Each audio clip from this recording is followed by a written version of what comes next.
ನಮಸ್ತೆ ಸ್ನೇಹಿತರೆ, ಬನ್ನಿ ಇವತ್ತೊಂದು ಸೂಪರ್ ಆದಂಥ ರವೆ ಉಂಡೆ ಮಾಡೋದು ಹೇಗೆ ಅಂತ ನೋಡ್ಕೊಂಡು ಬರೋಣ. ತುಂಬಾ ಟೇಸ್ಟಿಯಾಗಿರುತ್ತೆ, ತುಂಬಾ ಚೆನ್ನಾಗಿರುತ್ತೆ. ನಾನಿಲ್ಲಿ 1 ಕಪ್ಪು ಕಾಯಿ ತುರಿ, 1 ಕಪ್ಪು ರವೆ, ಅದಕ್ಕೆ ಅರ್ಧ ಕಪ್ಪಷ್ಟು ಸಕ್ಕರೆ, ಗೋಡಂಬಿ, ದ್ರಾಕ್ಷಿ, ಗಸಗಸೆ ಮತ್ತು ಸ್ವಲ್ಪ ಏಲಕ್ಕಿ ಮತ್ತು ತುಪ್ಪ ತಗೊಂಡಿದ್ದೀನಿ. ನೋಡಿ, ಇಲ್ಲಿ ಸಕ್ಕರೆನ ಪೌಡರ್ ಮಾಡಿ ಇಟ್ಕೊಂಡಿದ್ದೀನಿ. ಇವಾಗ ಒಂದು ತವ ತಗೊಂಡ್ಬಿಟ್ಟು ಸ್ಟವ್ ಆನ್ ಮಾಡ್ಕೊಳ್ಳೋಣ. 1 ಕಪ್ ರವೆ ನಾನಿಲ್ಲಿ ಚಿರೋಟಿ ರವೆ ತಗೊಂಡಿದ್ದೀನಿ. ಇದನ್ನು ಚೆನ್ನಾಗೆ ಫ್ರೈ ಮಾಡ್ಕೊಳ್ಳಬೇಕು.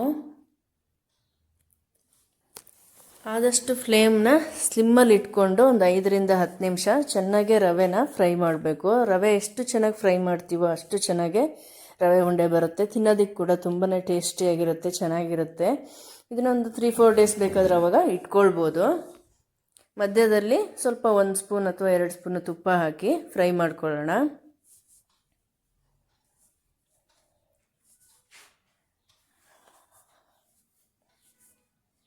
ಈ ರೀತಿ ಚೆನ್ನಾಗಿ ಸ್ಲಿಮ್ಮಲ್ಲಿ ಇಟ್ಬಿಟ್ಟು ಫ್ರೈ ಮಾಡ್ಕೊಳ್ಬೇಕು. ಇವಾಗ ಇನ್ನೊಂದು ಸ್ವಲ್ಪ ತುಪ್ಪನ ಹಾಕ್ಕೊಳ್ತಾ ಇದ್ದೀನಿ. 2ರಿಂದ 3 ಸ್ಪೂನ್ ತುಪ್ಪ ಸಾಕಾಗುತ್ತೆ ಇವಾಗ ಫ್ರೈ ಮಾಡ್ಕೊಳ್ಬೇಕಾದ್ರೆ.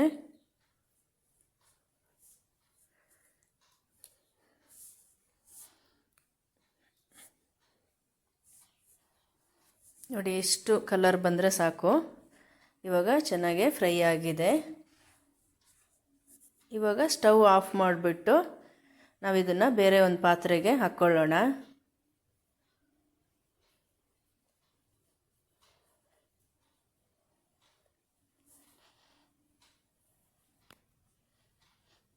ಇವಾಗ ಇದಕ್ಕೆ 1 ಕಪ್ ಕಾಯಿ ತುರಿ ಏನು ತುರಿದ್ಕೊಂಡಿದ್ವಲ್ಲ ಅದನ್ನು ಮಿಕ್ಸ್ ಮಾಡ್ಕೊಳ್ಬೇಕು.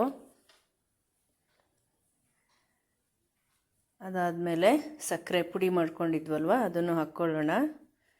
ಇಲ್ಲಿ ಕಾಯಿ ತುರಿನ ನೀವು ಆದಷ್ಟು ನೀರು ಇರಬಾರ್ದು, ಅಂದರೆ ಫ್ರೆಶ್ ಆಗಿ ಏನು ಕಾಯಿ ತುರಿದಿರ್ತೀವಲ್ಲ ಅದನ್ನ ಹಾಕಬಾರ್ದು, ಸ್ವಲ್ಪ ಒಣಗಿಸ್ಬಿಟ್ಟು ಹಾಕಬೇಕು. ನಾನಿಲ್ಲಿ ಗಸಗಸೆ 1 ಸ್ಪೂನಷ್ಟು ಹಾಕ್ತಾಯಿದ್ದೀನಿ. ಇದು ಆಪ್ಷನಲ್ಲು, ನಿಮಗೆ ಇಷ್ಟ ಆಗಿಲ್ಲ ಆದರೆ ಇದನ್ನು ಸ್ಕಿಪ್ ಮಾಡ್ಕೊಳ್ಬೋದು. ಅದಾದಮೇಲೆ ಸ್ವಲ್ಪ ತುಪ್ಪ ಹಾಕಿಬಿಟ್ಟು ಚೆನ್ನಾಗೆ ಮಿಕ್ಸ್ ಮಾಡೋಣ.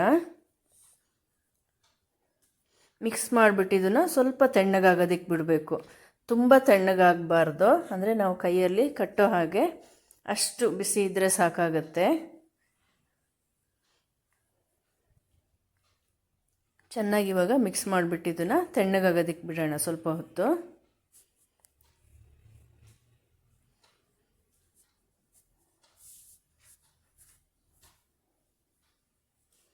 ನೋಡಿ, ಇವಾಗ ತಣ್ಣಗಾಗಿದೆ. ಇವಾಗ ಇದಕ್ಕೊಂದು ಸ್ಪೂನ್ ತುಪ್ಪ ಹಾಕಿಬಿಟ್ಟು ಲಾಸ್ಟಲ್ಲಿ ಸ್ವಲ್ಪ ಏಲಕ್ಕಿ ಪುಡಿ ಹಾಕ್ತಾಯಿದ್ದೀನಿ, ಒಂದು 1/4 ಸ್ಪೂನಷ್ಟು. ನೋಡಿ, ಇಷ್ಟು ಸಾಕಾಗುತ್ತೆ. ಏಲಕ್ಕಿ ಪುಡಿ ಹಾಕಿಬಿಟ್ಟು ಇನ್ನೊಂದು ಸಲ ಮಿಕ್ಸ್ ಮಾಡ್ಕೊಳ್ಬೇಕು ಚೆನ್ನಾಗೆ. ಅದಾದಮೇಲೆ ಸ್ವಲ್ಪ ಹಾಲು ಇಲ್ಲದ್ರೆ ನೀರು ಹಾಕ್ಬೋದು, ಬಟ್ ಹಾಲು ಹಾಕಿದರೆ ಟೇಸ್ಟ್ ಚೆನ್ನಾಗಿರುತ್ತೆ, ಹಾಗಾಗಿ ನಾನು ಹಾಲು ಹಾಕ್ತಾಯಿದ್ದೀನಿ. ಸ್ವಲ್ಪ ಹಾಲು ಹಾಕಿಬಿಟ್ಟು ಮಿಕ್ಸ್ ಮಾಡ್ಕೊಳ್ಳೋಣ ಚೆನ್ನಾಗಿ. ಇವಾಗ ಇದನ್ನು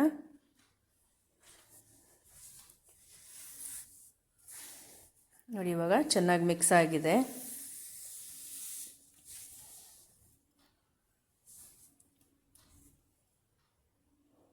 ಇವಾಗ ಇದನ್ನು ನಾವು ಏನು ಉಂಡೆ ಕಟ್ಟಬೇಕಾದ್ರೆ ಒಂದು ಗೋಡಂಬಿ ಮತ್ತು ದ್ರಾಕ್ಷಿನ ತಗೊಂಡ್ಬಿಟ್ಟು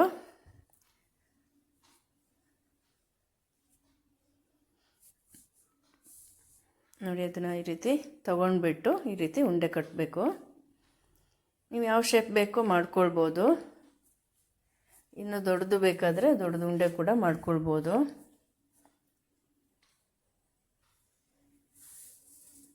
ನೋಡಿ, ತುಂಬಾ ಚೆನ್ನಾಗಿ ಬರುತ್ತೆ. ಖಂಡಿತ ಒಂದು ಸಲ ಮನೇಲಿ ಟ್ರೈ ಮಾಡಿ. ನಾನಿವಾಗ ಏನು ಮೆಜರ್ಮೆಂಟಲ್ಲಿ ತೊಗೊಂಡಿದ್ನಲ್ವ, ರವೆ, ಸಕ್ಕರೆ ಆಗಿರ್ಬೋದು, ಕಾಯಿ ತುರಿ ಏನೇ ಆಗಲಿ, ಮೆಜರ್ಮೆಂಟಲ್ಲಿ ಮಾಡಿದರೆ ತುಂಬ ಪರ್ಫೆಕ್ಟಾಗಿ ಬರುತ್ತೆ. ಇದನ್ನು ನಾವು ಒಂದು 2-3 ದಿನ ಇಟ್ಕೊಳ್ಬೋದು. 2-3 ದಿನದವರೆಗೆ ಏನು ಹಾಳಾಗಲ್ಲ, ಚೆನ್ನಾಗಿರುತ್ತೆ. ಹಾಲು ಹಾಕಿರೋದ್ರಿಂದ. ನೀರು ಹಾಕಿದರೆ ಬೇಕಾದರೆ ನೀವು ಇನ್ನೂ ಜಾಸ್ತಿ ದಿನ ಇಟ್ಕೊಳ್ಬೋದು, ಬಟ್ ನಾನಲ್ಲಿ ಹಾಲು ಹಾಕಿದರೆ ತುಂಬ ಟೇಸ್ಟ್ ಇರುತ್ತೆ. ಬಟ್ ಹಾಲು ಹಾಕಿರೋದ್ರಿಂದ ಒಂದು 2ರಿಂದ 3 ದಿನ ಇಟ್ಬಿಟ್ಟು ಇದನ್ನು ತಿನ್ಬೋದು. ತುಂಬಾ ಚೆನ್ನಾಗಿರುತ್ತೆ. ಖಂಡಿತ ಒಂದು ಸಲ ಇದನ್ನು ಮನೆಯಲ್ಲಿ ಟ್ರೈ ಮಾಡಿ. ಹಾಗೆ ಹೇಗಿತ್ತು ಅಂತ ಹೇಳೋದನ್ನು, ಕಮೆಂಟ್ ಮಾಡೋದನ್ನು ಮರಿಬೇಡಿ.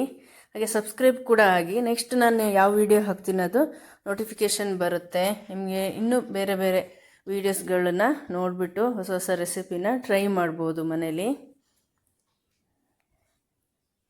ನೆಕ್ಸ್ಟ್ ವಿಡಿಯೋದಲ್ಲಿ ಸಿಗೋಣ. ಬಾಯ್. Thank you.